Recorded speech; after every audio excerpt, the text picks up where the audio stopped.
दोस्तों, एक चोर जो दुनिया के हर ताले को खोल सकता है, लेकिन आज की कहानी में थोड़ा हटके होने वाला है। नीमू नाम का एक चोर बिलियनेयर के घर में घुसता है और वहाँ उसके साथ कुछ ऐसा होता है जो उसने सपने में भी नहीं सोचा था। इस पेंट हाउस में नीमू के साथ कौन कौन सी घटनाएं घटी और क्या नीमू इस पेंट हाउस से बाहर निकल पाया या नहीं, चलिए जानते हैं। कहानी की शुरुआत में नीमू एक लग्जरी पेंट हाउस में पेंटिंग चुराने के लिए घुस जाता है। ये पेंट हाउस बहुत ही सिक्योर था। इसके अंदर जाने के लिए नीमू बाहर लगी एक मशीन में कोड डालता है और घर में लगे अलार्म को डीएक्टिवेट कर देता है, जिसके बाद उसके पास सिर्फ 7 मिनट होते हैं जिसमें वो चोरी को अंजाम दे सकता है। अब नीमू घर के अंदर घुसकर एक एक करके सभी पेंटिंग्स को रखना चालू करता है, लेकिन अभी तक नीमू को सबसे महंगी वाली पेंटिंग नहीं मिली थी, जिसे लेने के लिए उसके साथियों ने उसे यहाँ पर भेजा था, जिसके बारे में वो अपने साथी को वॉकी टॉकी पर बताता है। उसका साथी कहता है कि दूसरे कमरे में चेक करो, क्या पता वो पेंटिंग वहाँ पर हो, लेकिन नीमू को वो पेंटिंग कहीं नहीं मिलती। इधर टाइम भी खत्म हो रहा था, इसलिए वो वापस आने लगता है।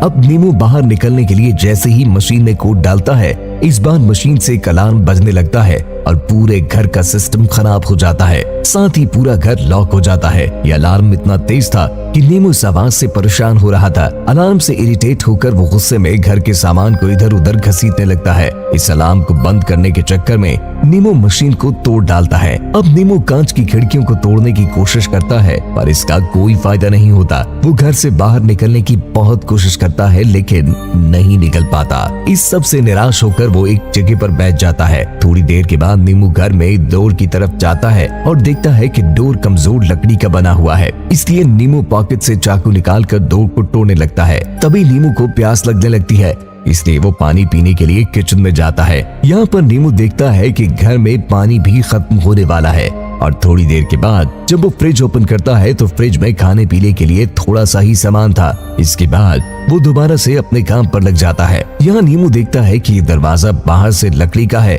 लेकिन अंदर से लोहे का बना हुआ है, जिसे तोड़ पाना नीमू के बस की बात नहीं थी। अब रात हो जाती है और नीमू अपने दोस्तों से कांटेक्ट करने की कोशिश करता है, लेकिन नीमू की किसी से बात नहीं हो पाती। यानी अब वो इस घर में बुरी तरह से फंस चुका था। धीरे धीरे नीमू फ्रिज में से खाना खाने लगता है और पानी भी यूज करता है। पेट पूजा करने के बाद नीमू टीवी ऑन करता है तो उसे बिल्डिंग के सामने सीसीटीवी कैमरेस का फुटेज नजर आता है। तभी उसे नींद आने लगती है और नीमू सो जाता है। अगली सुबह नीमू उठता है और सबसे पहले लैंडलाइन फोन को चेक करता है जो बंद था। वो घर में पड़ी चीजों को देखता है कि शायद उसे बाहर निकलने का कोई सुराग मिल सके। घर घूमते हुए उसे कुछ फेक फ्रूट्स रखे हुए मिलते हैं, जिन्हें वो खिड़की पर बांटता है, लेकिन कुछ भी नहीं होता क्योंकि पूरा घर बुलेट प्रूफ था। थक हार नीमू एक जगह पर बैठ जाता है। तभी उसकी नजर एक स्काई लाइट पर पड़ती है और वो समझ जाता है कि मैं अब यहाँ से बाहर जा सकता हूँ। नीमू स्काई लाइट तक पहुँचने के लिए घर की चीजों को सेंटर में इकट्ठा करना शुरू करता है, लेकिन वहाँ तक पहुँचना इतना आसान नहीं था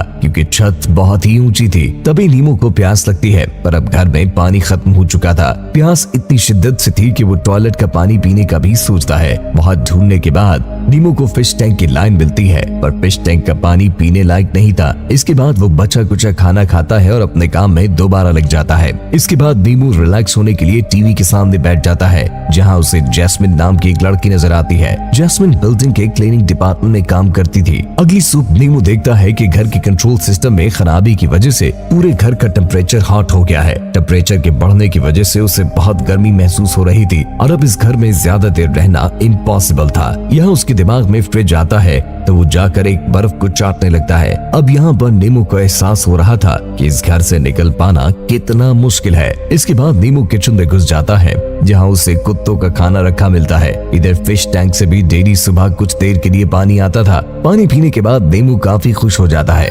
अब नीमू घर का फर्नीचर जोड़ता है और स्काई लाइट तक पहुंच जाता है। यहाँ नीमू नोटिस करता है कि बाहर जाने के लिए इस कांच को हटाना होगा, जो बहुत मुश्किल टास्क था। तभी वो नीचे उतरता है और टीवी के सामने बैठ जाता है। यहाँ जैस्मिन उसे पेंट हाउस के बाहर सफाई करती हुई नजर आती है। नीमू फौरन ही दरवाजे के पास जाता है और जोर जोर से चिल्लाता है, लेकिन जैस्मिन को उसकी आवाज सुनाई नहीं देती और वो वहाँ से चली जाती है। ये देखकर नीमू बहुत गुस्सा होता है। काफी दिन बाद घर के टेम्परेचर मशीन के टेम्परेचर अपने आप हॉट से कोल्ड हो जाता है, जो नीमू को काफी रिलैक्स फील करवाता है। समय बीता जा रहा है और नीमू घर से बाहर निकलने की कोशिश में लगा रहता है और अब वो फिश टैंक से आने वाले पानी को अपने लिए स्टोर कर लेता है और कुत्तों के खाने को खाकर अपना काम चलाता है। अब वो घर में रखे एक बांस को तोड़ता है और अपने लिए एक चश्मा बनाता है ताकि स्काई लाइट की लकड़ी तोड़ते समय उसकी आंखों को कोई परेशानी न हो। नीमू घर में बिल्कुल अकेला था और अकेला रहने की वजह से उसकी दिमागी हालत अब पहले जैसी नहीं रहती। उसका बर्ताव बदल रहा था। धीरे धीरे अब टेम्परेचर और कम होने लगता है, यानी कि नीमू के लिए मुसीबत और बढ़ने वाली थी। अगली सुबह वो घर की एक दीवार पर पेंटिंग बनाना शुरू करता है। कुछ दिन बीतते हैं और नीमू को घर के बाहर एक कबूतर नजर आता है। नीमू का दिमाग अकेलेपन से भर चुका था, इसीलिए वो कबूतर से ही बात करने लगता है, उससे मदद मांगता है, लेकिन जैस्मिन की तरह कबूतर भी उसकी बात नहीं सुनता। खैर, बाद में नीमू अपनी भड़ास निकालने के लिए घर के ओनर और उसकी बच्ची की पेंटिंग को खराब कर देता है। ओनर के कमरे में घुसते हुए वो उसके कबर्ड में रखे कपड़ों को देखता है। तभी उसे कबर्ड के अंदर एक सीक्रेट दरवाजा नजर आता है। नीमू जब उस कमरे में घुसता है तो एक अजीब सी पेंटिंग और उस घर के ओनर का पुतला नजर आता है और उसे बाइबल मिलती है, जिसे नीमू पढ़ने लगता है। काफी देर बाद जब वो बाहर आता है तो उसकी नजर कमरे में लगी एक पेंटिंग पर पड़ती है। दोस्तों, ये वही $1 बिलियन की महंगी पेंटिंग होती है जिसे नीमू चुराने के लिए आया था। इसके बाद नीमू सोने के लिए बिस्तर पर जाता है, जहाँ उसे वो कबूतर नजर आता है जो ठंड की वजह से अब मर चुका था, यानी नीमू का भी अब उस कबूतर जैसा हाल होने वाला था। तभी नीमू की नजर जैस्मिन पर पड़ती है, जो पेंट हाउस के बाहर सफाई कर रही थी। वो फिर से दरवाजे के पास जाता है और उसे पीटने लगता है। इस बार भी नीमू की आवाज जैस्मिन तक नहीं पहुंच पाती और वो वहां से चली जाती है। इस बार नीमू बहुत उदास हो जाता है और घर के अंदर आकर सो जाता है। यहाँ नीमू को अब हम एक सपने में देखते हैं, जिसमें वो देखता है कि वो एक आर्ट एग्जीबिशन में गया है। यहाँ घर का ओनर और नीमू एक पेंटिंग के बारे में बात करते हैं। घर के ओनर को नीमू की एक पेंटिंग बहुत ज्यादा पसंद आती है। तभी नीमू देखता है कि घर के ओनर ने जैस्मिन से कुछ कहा और इसकी पेंटिंग की तारीफ करने लगा। इतने में उसको जो सपना था वो टूट जाता है। अगली सुबह नीमू उठता है और उसे एक आइडिया आता है कि स्क्रू ड्राइवर कैसे बनाया जाए। वो एक लकड़ी से स्क्रू खोलने का टूल बनाता है और स्काई लाइट में लगे स्क्रूज को निकालने में लग जाता है, लेकिन इसमें वो नाकामयाब रहता है। लेकिन वो हिम्मत नहीं हारता और स्क्रूज निकालने में लगा रहता है। अब नीमू को भूख लगती है, लेकिन घर में खाना खत्म हो चुका था, इसीलिए वो फिश पॉट से मछलियों को निकालता है और उन्हें मारकर पकाता है और खा जाता है।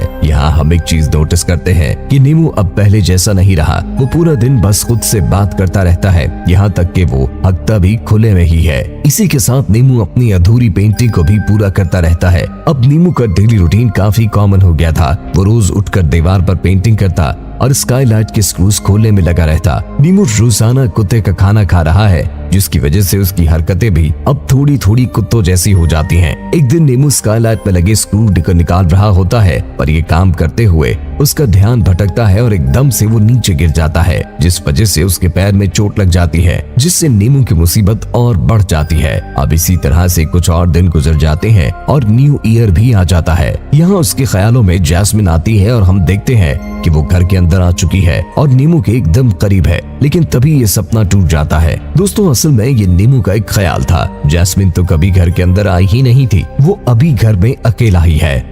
अगली सुबह जब उसकी आंख खुलती है तो वो अपने पैर पर पट्टी बांधता है। तभी उसके दांत में बहुत तेज दर्द होने लगता है। नीमू निकलने ही वाला था, तभी वो देखता है कि घर के ओनर ने उसे जोर से धक्का दिया और उसका सर जमीन से लगा है, जिस वजह से वो घायल हो गया। नीमू को बहुत तकलीफ होती है, लेकिन तभी उसे इस घर के ऊपर लगा फायर सेंसर नजर आता है। नीमू फौरन उठता है और एक मैग्नीफाइंग ग्लास से घर से आ रही धूप की मदद से डस्टबिन में रखे कुछ पेपर्स को जला देता है। इसके बाद वो एक मशल बनाता है और मशल की मदद से पूरे घर में लगे फायर सेंसर्स को एक्टिवेट कर देता है, लेकिन इससे पूरे घर में पानी गिरना शुरू हो जाता है। वो कैमरा देखने के लिए टीवी के सामने जाता है, लेकिन पानी टीवी के ऊपर भी गिरा था। इस वजह से टीवी भी खराब हो जाता है और नीमू अब घर के बाहर का नजारा भी नहीं देख पाएगा। बाहर किसी को भी कुछ नहीं पता चलता कि अंदर क्या चल रहा है। नीमू को बहुत गुस्सा आता है, पर वो कुछ कर नहीं सकता था। ये देखकर नीमू की हालत खराब हो जाती है और पूरा घर भी पानी पानी हो जाता है। नीमू एक कोने में बैठ जाता है और कुछ घंटों के बाद पानी गिरना अपने आप से बंद हो जाता है।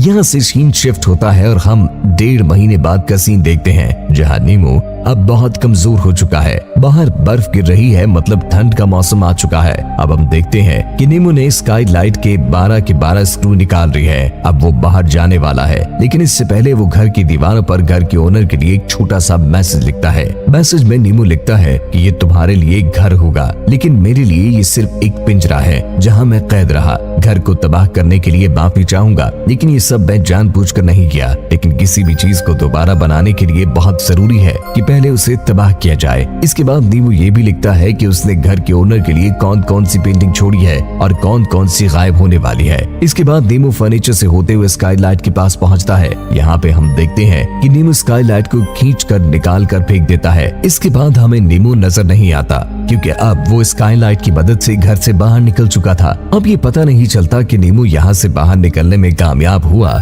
या नहीं, और ये भी हो सकता है कि नीमू ने कूदकर खुदकुशी कर ली हो। दोस्तों, यहीं पे हमारी कहानी भी खत्म हो जाती है।